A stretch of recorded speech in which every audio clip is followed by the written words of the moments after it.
자, 해보도록 할게요. 부정 믿지 마세요. 본인을 믿으세요. 얼마나 부정 타겠니? 걔가 서울대를 못 갔으니까 버렸겠지, 바닥에다가. 에이씨, 안 갈래 이러면서. 자, 집합의 연산입니다. 자, 우리가 지금까지 공부한 건 집합이 이래. 집합 이거 갖다 개수 구해볼게. 집합 요럴 때는 어떻게 만들 수 있어? 라고 어떤 조건들을 이용해서 뭔가 식을 만들어 봤다면 이제는 그 식 갖다가 사칙연산은 아니에요. 물론 근데 집합에서도 사칙연산은 할 수 있지만 물론 더하기랑 빼기까지는 할 수 있어도 곱하기랑 나누기는 없다라고 생각하시면 되는데, 그럼 일단 집합을 연산하고 싶으면 뭐부터 먼저 배워야 되냐? 말 그대로 집합의 종류부터 배워야 돼요. 첫 번째, 우린 집합의 첫 번째로는 교집합이라는 게 존재하고요. 그럼 두 번째는 당연히 합집합을 배울 거고요. 그 다음 여기서 더 나아가자면 차집합을 배울 거고요. 그리고 네 번째는 여집합을 배우게 될 겁니다. 그리고 크게는 먼저 써드리면 수학자 이름을 딴 드모르간 법칙도 배우게 되겠죠. 사실 집합의 종류에는 들어가진 않고요. 말 그대로 저 네 가지를 계산하는 데 있어서 법칙을 굳이 사용한다면 드모르간 법칙을 가장 많이 사용한다 라고 생각하시면 돼요. 일단 교집합, 교자가 뭘까요? 겹친다라는 거죠. 우리 차로가 겹치는 걸 뭐라고 말해? 교차로라고 하듯이 집합이 겹치는 부분을 우리가 바로 교집합이라고 하고, A와 B의 공통집합 여기를 바로 벤 다이어그램 표현했을 때 여기를 교집합이라고 합니다 라는 거예요. 그리고 걔를 기호로는 바로 A와 B의 교집합이다 라고 생각해 주시면 돼요. 뭐 이거 뜻 모르는 친구들은 없을 거예요. 합집합은 말 그대로 합친다라는 거죠. 따라서 A와 B라는 집합이 있을 때 이 모두 다를 의미하는 게 바로 우리는 합집합이라고 하고, 걔는 우리가 A 합 B다 라고 생각해 주시면 되겠죠. 자, 차집합은 그 차가 말 그대로 빼기다 라고 생각하시면 돼요. 그래서 우리가 A집합이 있고 B집합이 있을 때 말 그대로 A집합에서 B집합을 오려냈을 때 남은 부분을 우리가 바로 차집합이라고 하고, 걔를 A에서 B 뺀 거다라고 생각해 주시면 돼요. 근데 이 차집합은 이제 중요한 게, 이건 엄밀히 따지면 집합 기호로 나타낸 건 아니에요. A에서 B 뺐다지 집합에는 빼기란 말이 없죠. 그래서 얘를 보니까 결국엔 A에서 B라는 원소에 사실 여집합의 교집합을 구하면 되지 않냐라고 해서 우리가 얘를 A 교 B 여집합이라고 한다라는 거야. 근데 그럼 아직은 저희가 여집합을 안 배웠으니까 먼저 얘부터 다시 해오면, 여집합이라는 건 A라는 집합이 있을 때 물건을 나눠준 후 남은 걸 뭐라고 해요? 바로 여분이라고 하듯이 집합의 바깥 부분, 즉 A집합의 반대쪽을 우리가 여집합이라고 하고, 걔를 기호로 A의 여집합이라고 표현한다라는 거야. 그럼 이제 이해가 가는 이유가 뭐냐면, 자, A라는 집합이 있었어요. 제가 이 주황 색깔로 칠하고요. 자, B라는 집합이 있었는데 B 집합의 여집합을 파란 색깔로 칠해 볼게요. 여집합의 파란색 부분을 색칠해 보면 요 파란색인데, 그러면 과연 주황색과 파란색의 교집합은 어디냐? 그럼 여기지 않냐라는 거지. 그게 바로 얘랑 모양이 똑같지. 그래서 A 교 B의 여집합이 바로 A 빼기 B라고 표현도 된다라고 생각하시면 돼요. 그게 지금 제가 170쪽, 171쪽을 한 번에 설명한 거다라고 생각하시면 되고요. 여기서 이제 추가적으로 배울 거는 이제 우리가 6번까지 굳이 쓰자면 이제 서로소라는 걸 배울 텐데, 사실 서로소 모르는 친구들은 없죠. 우리가 기본적으로 수의 체계에서 서로소는 1을 제외한 약수가 겹치지 않는 수를 우리가 서로소라고 하는데, 집합에서 서로소라는 건 말 그대로 A집합과 B집합의 교집합이 존재하지 않는, 즉 A 교 B가 말 그대로 공집합이 나오는 집합의 관계를 서로소라고 한다라는 겁니다. 아셨죠? 자, 드모르간 법칙은 우리가 기본적으로 그냥 법칙이니까 공식으로 보여드리면, 바로 A 교 B의 여집합은, 이 여집합 같은 경우는 분배 법칙도 되고, 그리고 묶어내는 분배 법칙도 된다라는 거지. 그래서 얘는 다시 말하면 A 여집합, 교집합의 여집합은 반대니까 합집합, B의 여집합이더라라는 거지. 근데 애들이 착각하는 게 뭐냐면, C를 나눠줘야, 여집합 기호를 나눠주는 게 분배입니까? 아니면 얘를 다시 묶어주는 것도 분배입니까? 라는 건데, 국어적으로는 분배는 뭔가 나눠준다의 의미를 갖고 있지만 사실 다시 묶어주는 것도 수학에서는 분배 법칙이라고 한다라고 생각하시면 돼요. 그리고 여기서 이제 추가적으로 알아야 되는 게 여집합의 여집합은 도대체 무슨 뜻이냐라고 하면 강한 부정은 긍정과 똑같기 때문에 여집합과 여집합이 만나면 소거돼서 A라고 말해도 상관없다라는 거지. 그래서 여기서 항상 예시를 드는 거는 만약에 A의 여집합, 교집합, B의 전체 여집합이 있으면 여집합을 만약에 분배해주면 A의 여집합의 여집합은 A고 그 다음에 합집합의 B의 여집합이다라고 드모르간 법칙을 쓸 수 있다. 그러니까 드모르간 법칙은 여집합을 분배하는 목적도 맞지만 수거하는 것도 맞고 그 다음에 이제 여기서 선생님이 문제를 많이 풀려보니까 이게 되게 좋은 게 하나 있어요. 우리가 부분집합 공부했잖아요. 이렇게. 그럼 이걸 만약에 벤 다이어그램으로 나타내면 잘 보세요. 여기가 A고 A가 지금 B한테 들어가 있거든요. 근데 여러분 반대로 생각해 볼게. A가 B한테 들어가 있다라는 건 오히려 우리 그런 농담 많이 하잖아. 지금 내가 시완이보다 키가 작아. 근데 우리 농담 삼아 어떻게? 하늘부터 자면 내가 더 크지. 그치? 땅바닥부터 재면 시완이가 크지만 하늘부터 재면 내가 더 크듯이 얘도 똑같아. A가 B한테 들어가 있으면 요 면에서는 당연히 A가 B보다는 작아. 근데 거꾸로 여집합 차원에서 쳐다보면 A의 여집합이 B의 여집합보다 어때? 클 수밖에 없지 않냐라는 거야. 그럼 반대로 여집합 입장에서 생각하면 B의 여집합이 오히려 A 여집합 안에 들어가 있는 거랑 똑같더라라는 거야. 그러면 선생님, 우리가 이런 생각할 수도 있지 않습니까? 라는 거야. 여기다가 여집합 관계를 줘버리면, 자, 얘 하나 주면 A의 여집합, 얘 하나 주면 B의 여집합이고 말 그대로 집합 관계 또한 여집합을 만나면 반대로 틀어진다라는 거야. 이해하셨어요? 근데 이게 조심해야 될 게 뭐냐면 이 개념은 선생님이 만든 거라 책에 없어요. 이거는 사실 이런 법칙도 없어요. 이것도 드모르간이라고 하시면 안 돼요. 이런 법칙은 원래 없어요. 근데 애들이 자꾸 A, B에 관한 포함 관계를 알려준 다음에 뭔가 서로 여집합이 누구한테 들어가 있다 물어보면 엄청 헷갈려요. 그래서 그냥 나도 애들한테 어지간하면 틀리지 않게 하려고 드모르간 법칙은 교집합과 합집합에만 있는 거지 사실은 부분집합 포함 관계에서의 여집합은 원래는 없어요. 오른쪽으로 입 벌린 걸 여집합하면 왼쪽으로 입 벌리고 왼쪽에다 입 벌린 걸 여집합 주면 오른쪽으로 준다? 원래는 이런 법칙 없어요. 근데 하도 많이 질문하고 하도 많이 애들이 틀려서 야, 우리 그럴 바엔 이걸 꼭 드모르간 법칙처럼 좀 애들을 암기시키자라는 생각으로 선생님은 A가 B한테 들어가 있으면 반대인 차원에서는 여집합을 분배하면 얘도 방향이 틀어지더라. 따라서 B의 여집합이 A 여집합 안에 들어가 있다라고 생각하셔도 된다는 겁니다. 예를 들어서 또 이런 문제가 나올 수도 있겠죠.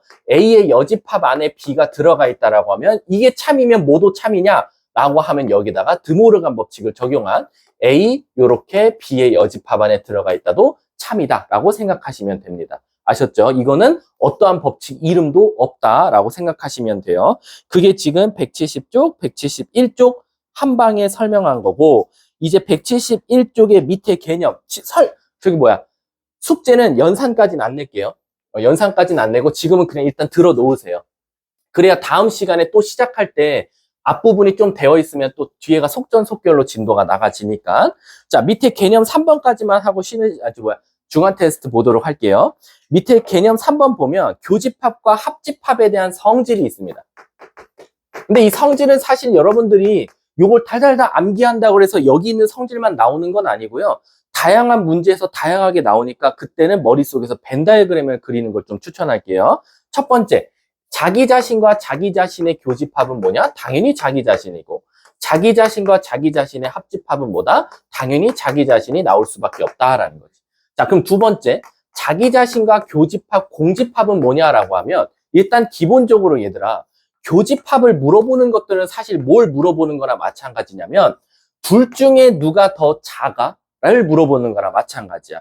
따라서 A 교집합, 공집합인데 얘들아, 최소한 A라고 나온 건 아무것도 없는 원소는 아닐 거야. 집합은 아닐 거야. 조금이라도 있을 거니까 둘 중에 누가 더 작아? 아무것도 없는 게 그냥 승리자겠지? 따라서 공집합이라고 할 거고 A 합집합, 공집합은 어떻게 되겠냐? 이건 너무 웃기지 않아? 합집합은 반대로 그럼 누굴 물어보는 거나 마찬가지야?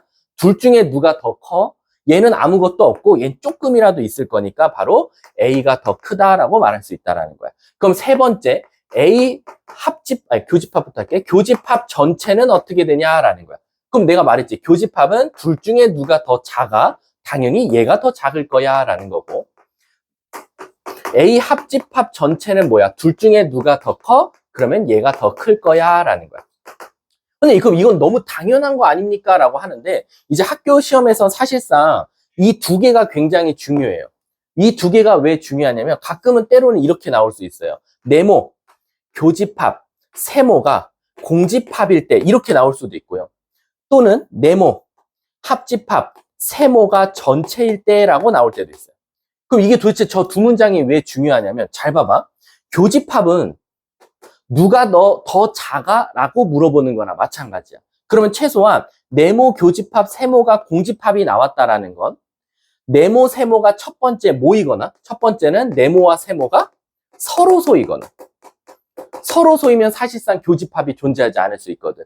또는 바로 네모 또는 세모 둘 중에 하나는 무조건 뭐여야 된다? 공집합이어야 된다. 따라서 네모 또는 세모 중 하나는 공집합이어야 된다라는 걸 알고 시작해야 되는 거야.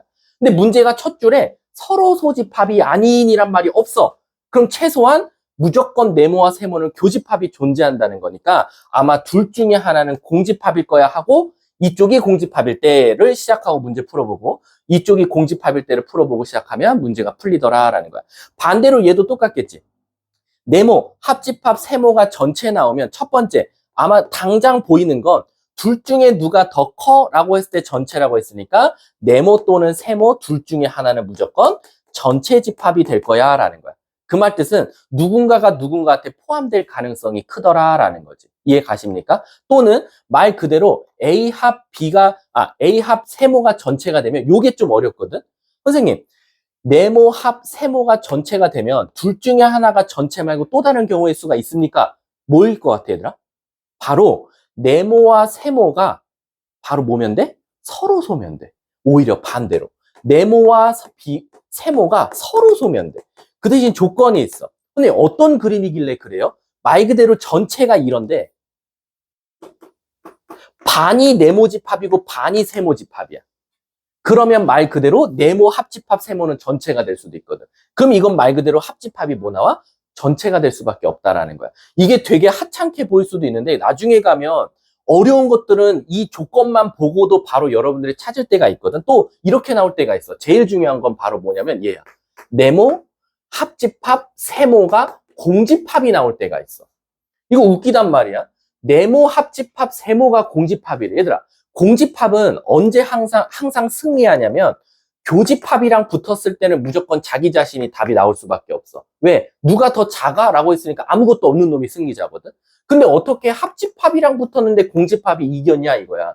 그러면 둘 중에 누가 더 커? 공집합. 이건 무슨 뜻이야? 무조건 얘도 공집합이고 얘도 공집합일 수밖에 없다라는 걸 알려주는 거야. 따라서 둘 다 공집합이어야지만 둘 중에 누가 더 커? 어차피 둘 다 없어. 그러니까 합집합은 공집합이야 라고 말해줄 수밖에 없다는 거야. 이해하셨어요? 그래서 사실상 조금 171쪽의 밑에 게 좀 중요하고, 보시면 이제 4번 같은 게 나오는데, 그 4번, 요거까지 하고 쉬는 시간, 주간 테스트 볼게. 공부하다가, 우리가 이제 요런 것들을 계산할 때 있잖아. 법칙을 몇 가지 쓰냐면 한 3가지, 드모르간까지 포함하면 4가지 정도를 쓰거든. 첫 번째는 분배 법칙을 쓸 거고, 두 번째는 결합 법칙을 쓸 거고, 네 번째는 이제 드모르간 법칙이고, 그 다음에 분배, 결합, 교환 법칙.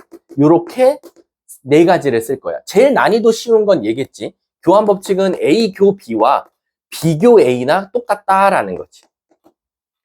근데 우리 한번 복습 차원에서 복습은 아니고 과거로 한번 돌아가 볼까? 교환 법칙 성립하지 않는 거 뭐지? 행렬. 기억나니, 행렬? 벌써 다 잊었지? 행렬은 교환 법칙이 성립하지 않았고, 아무튼. 자, 근데 애들이 분배 법칙과 결합 법칙을 제일 많이 헷갈려요. 우리 1번 문제로 나올 가능성 크지. 막 연산이 나열돼 있고, 기역, 니은, 디귿, 리을, 미음. 다음 기역, 니은, 디귿, 리을, 미음 중 법칙 이름이 잘못 들어간 거 찾으시오라거나. 그럼 애들이 제일 많이 헷갈리는 거, 이런 건 안 헷갈려. 윗줄과 아랫줄의 순서가 반대로 돼 있어. 그럼 교환 법칙이야.